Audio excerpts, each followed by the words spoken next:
남향이 좋고 배산임수가 좋다 기본적으로는 맞는데 어떻게 적용이 돼야 되는지에 대해서 잘못 알고 계신다. 꼭 한 가지 아셔야 될 거, 배산임수를 따질 때 그 집에 가서 나를 중심으로 했을 때 주변에 보여지는 배산임수가 나에게 영향을 주는 풍수의 원리지, 지도상에서 보여지는 이거는 어찌 보면 나하고는 큰 영향이 가지 않는다.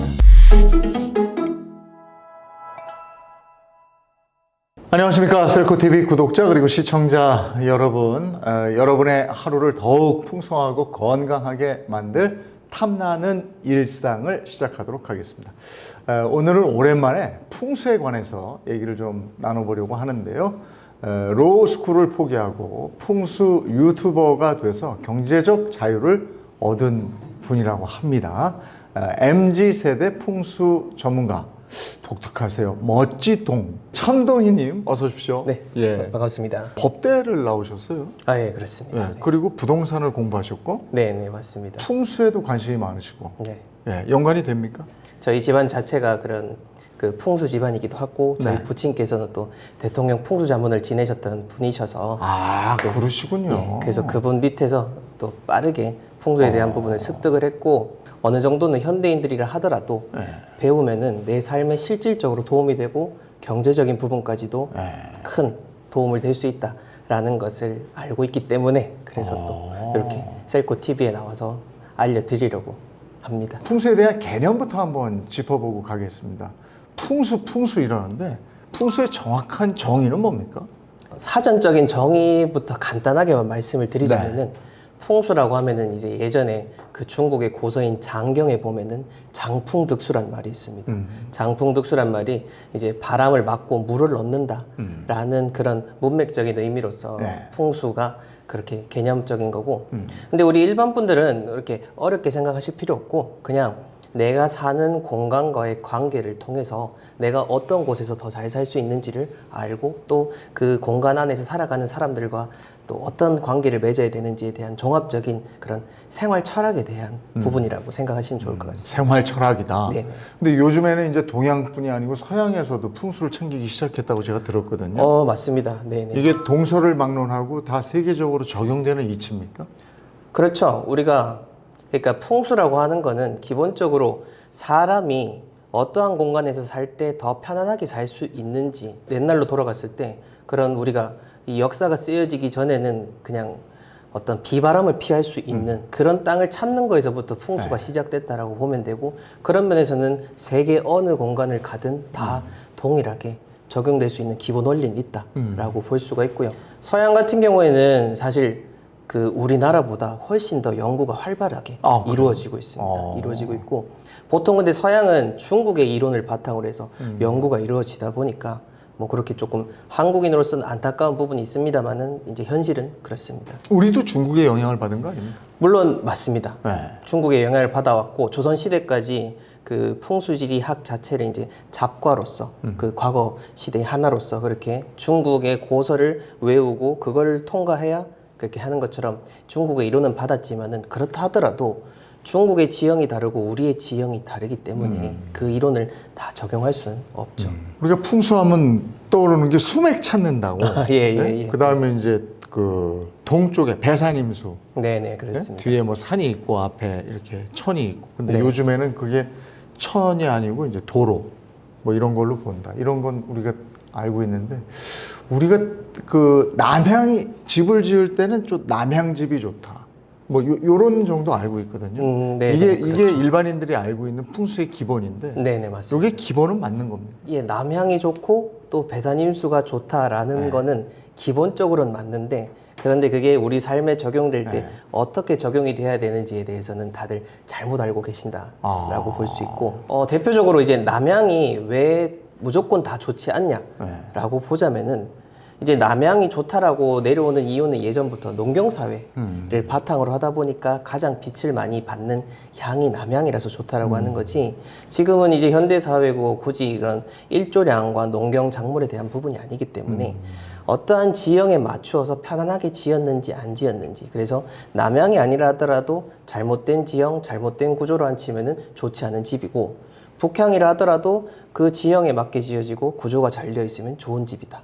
그렇게 볼 수가 있습니다. 배산임수에 있어서 우리가 중학교 때부터 배산임수를 거의 교과서에서부터도 볼 수가 있습니다만은 사실 이 배산임수라는 것을 우리가 삶의 적용에 정확하게 적용하기는 상당히 어려운 측면이 있습니다. 그리고 꼭 한 가지 아셔야 될 거, 그리고 저희 집안에서만 이제 말씀드리는 부분 중에 하나가 배산임수를 따질 때는 딱 내가 어떤 현장에서 만약에 살 집을 구하고자 할 때 그 집에 가서 보여지는 배산임수, 나를 중심으로 했을 때 주변에 보여지는 배산임수가 나에게 영향을 주는 그런 풍수의 원리지, 단지 지도상에서 보여지는 저기 산이 있구나, 뭐 물이 있구나, 이거는 어찌 보면은 나하고는 그렇게 큰 영향이 가지 않는다. 여기 지금 사진에 나오는 이걸 뭘 보여주시려고 이 사진을 가져오신 거죠? 여기 같은 경우에는 이제 우선은 우리가 배산임수 할 때 산 자체가 요즘은 또 자연에 대한 관심이 많다 보니까 네. 산을 보면 다 좋다라고 하시는데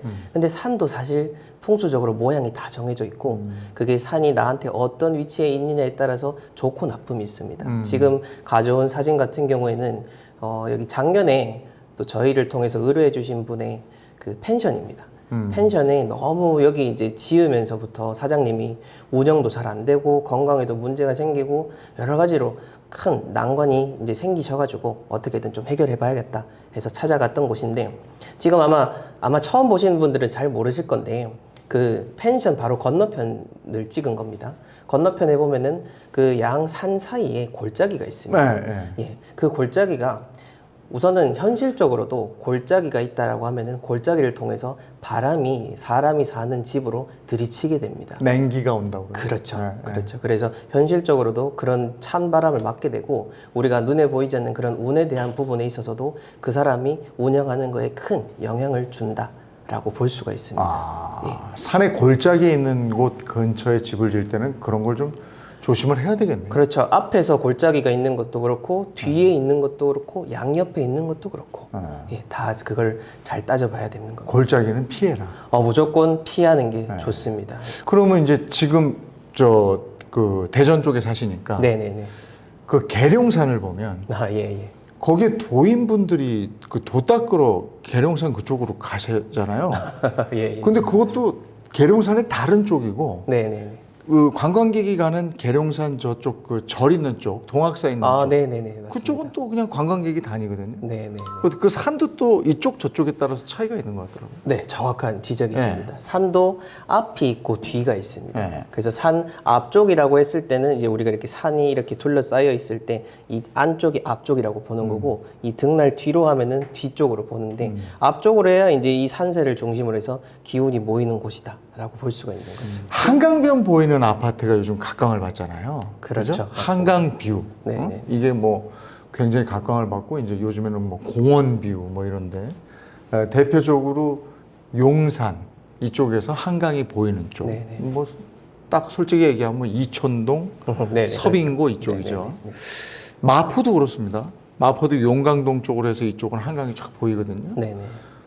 그리고 강남에서는 북쪽으로 한강을 쫙 봐요. 이런 데는 어떻습니까? 이런 데가 아파트 값도 비싸고 막 이럴 텐데. 사실 이 강남이라는 곳이 어찌 보면 풍수적으로 참 오묘한 곳 중에 하나입니다. 네. 오묘한 곳 중에 하나가 사람이라는 존재가 자연을 놓고 봤을 때 명당을 만들지는 못하지만은 자연의 명당을 파괴할 수 있는 그런 힘을 가진 게 사람이고, 또 우리가 지금 강남이 어떻게 집값이 막 오르고 엄청나게 이런 부가 모이는 그런 대표적으로 한다라는 것도 사람들 지금 우리의 어떤 시류에 따라서 잠시 일시적으로 모이는 그런 의미일 수는 있습니다. 한강을 놓고 봤을 때도 우리가 지금 한강 주위로 모여 있는 것 자체가 예전부터 뭐 의미가 있으니까 그런 것도 있을 거고요. 근데 아까 얘기 드린 것처럼 그 한강에서도 어떠한 위치, 어떠한 향을 놓고 어떻게 보느냐에 따라 다르고, 그 물이라는 게 사람에게 생기를 주는 부분도 있습니다만은 그 물을 또 잘못 이용하면은 물이 나의 기운을 쓸어가는 측면도 있어서 그 한강변 안에서도 또 좋은 지형적인 위치가 나뉘어지기는 합니다. 그러면 이렇게 뭉뚱그려서 이게 서울을 기준으로 뭉뚱그려서 보면요. 네네. 우리가 구마다 이제 있잖아요. 네네네. 근데 서울에서 이게 아파트 값이 아니고 풍수적으로 봤을 때 평균적으로 가장 좋은 데가 어느 구입니까? 말씀을 드려도 되나요? 예, 뭐 한번 예, 듣고 싶어요. 아, 예. 이게 제가 말씀드리기 민감한 게 사실 저희한테 의뢰해 주시는 분들도 어디가 좋냐라고 다들 이렇게 물어보시지만 네. 저희가 대답을 드리지는 않습니다. 그러면 않고 예. 지역을 말씀드리진 않고 대신에 스스로 찾을 수 있는 방법에 대한 부분은 알려드리고 아, 그건 어떻게 있습니다. 하는 거예요? 예. 있고 한강면을 놓고 우리가 보자면은 네. 사실 이 풍수에 대한 논문이 지금도 한국에서 이제 조금씩 시작이 되고 있습니다. 그래서 요 물길을 보시면은 활의 모양을 했다고 해서 활의 안쪽으로 하면은 궁수라고 하고 활의 바깥쪽이라고 하면은 반궁수라고 합니다. 그래서 이 궁수, 반궁수에 따라서 그 집값이 어떻게 영향을 미치에 대한 논문이 쓰여진 것도 있습니다. 현재 국내에 있는데 여기에서 지금 보시자면은 그 용산구를 중심으로 했을 때 국립중앙박물관이 물이 이렇게 예쁘게 돌고 들어간다라고 하면은 저기가 궁수, 활의 안쪽이라고 보시면 되고요. 바로 건너편 동작대교 국립서울현충원은 이제 활의 바깥쪽이기 때문에 반궁수다라고 하는 건데 물길을 놓고 봤을 때 그 밤섬에서부터 내려오는 그 물길이 동작대교 쪽으로 바로 아래로 향합니다. 그러면서 동작대교에 있는 지역에 있는 기운을 모아주지 못하고 쓸어간다라는 측면으로 볼 수가 있습니다. 그래서 저쪽은 반궁수기 때문에 어느 정도는 그 건너편의 궁수에 있는 지역보다는 못할 확률이 높다라고 볼 수 있는데 제가 지금 말씀드린 원리는 한강에도 적용이 되지만은 이런 큰 천이나 강을 물고 있는 다른 지역에도 보면은 유사한 형태가 나타나긴 합니다. 이제 서쪽도 그렇고 동쪽도 그렇고 한강은 이렇게 S자로 굽이치니까 네네네. 거기서 궁수 지역과 반궁수 지역을 찾아보시면 그 재미가 또 있을 것도 같습니다. 네. 어쨌든 이런 기본 풍수 이런 걸 잘 알고 있으면 그래서 우리 일상에 적용을 하면 삶이 확실히 나아지는 건가요? 아, 그렇죠. 맞습니다. 그렇기 때문에 저도 확신을 가지고 이렇게 풍수를 공부를 하고 사람들에게 풍수에 대한 것을 알려드리고 또 컨설팅을 해드리고 있는 거죠. 왜냐하면은 자연의 순리대로 살아가는 부분이 어찌 보면 가장 그런 내 자원을 투입하지 않고도 효율적으로 살 수 있기 때문에 그것을 현실적인 부분으로 보셔도 되고 운적인 흐름으로 보셔도 여러 가지로 다 도움이 될 수가 있습니다. 그러면 이것이 풍수라는 것이 우리가 이제 투자하고 네네. 뭐 이러는 것에도 다 활용이 되는 겁니까? 그렇습니다. 네.